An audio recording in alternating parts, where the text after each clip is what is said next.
why is it so hard to measure virtue in a way that's useful to scientists, psychologists, doing research on virtue? You can't do the research without a handy, inexpensive measure of virtue that you can apply at will pretty quickly. So, or again, if you wanted to measure virtue in schools, in validating character education programs, you'd need to be able to do it cheaply, at will, inexpensively, and those are the things that are impossible. So why are they impossible? I think the first reason, the main reason, is virtue itself is a very complex attribute. I mean, essentially, what we want is for people to be able to act well in a vast range of different circumstances. And so those circumstances can present a great variety of different challenges. They can be dangerous, they can be very stressful, they can be enticing, all in ways that will cause people to not act as well as they might in less demanding circumstances. But it's part of the idea of being virtuous that people are, for instance, courageous, so that they're able to handle dangerous situations and still do the right thing.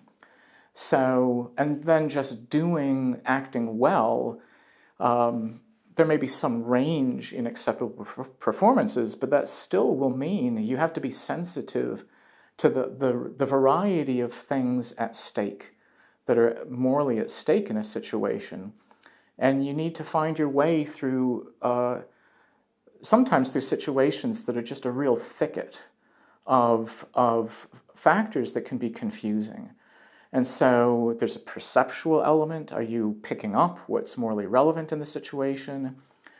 Are you, there's judgment. Are you judging well? How to prioritize those things?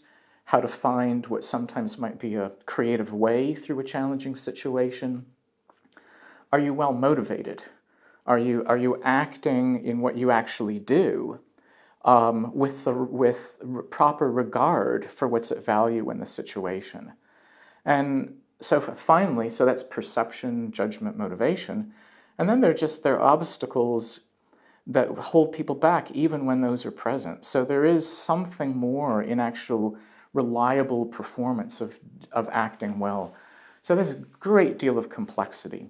So you would need a lot of data to attribute to a person such an attribute as virtue. And then, because there are situations in which we could never ethically or practically put people in order to test their virtue, like dangerous situations, or very stressful situations, or enticing ones, we can't put research subjects or students into such situations to see how they would perform in such situations. So it would be a vast amount of data, and some data we just can't ethically, practically get our hands on.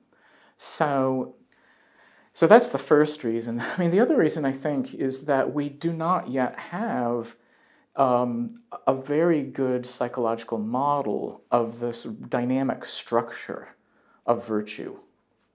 It's a complex attribute.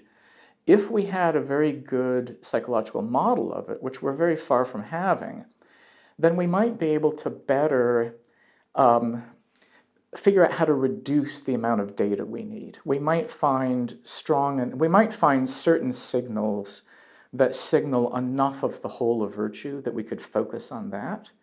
And I think in some of the validation of some of the existing measures, like measures of judgment, self-reporting measures, we have some evidence that they are indicative of other aspects, but this is still, I think, very early days for developing a valid measure based on a valid psychological construct.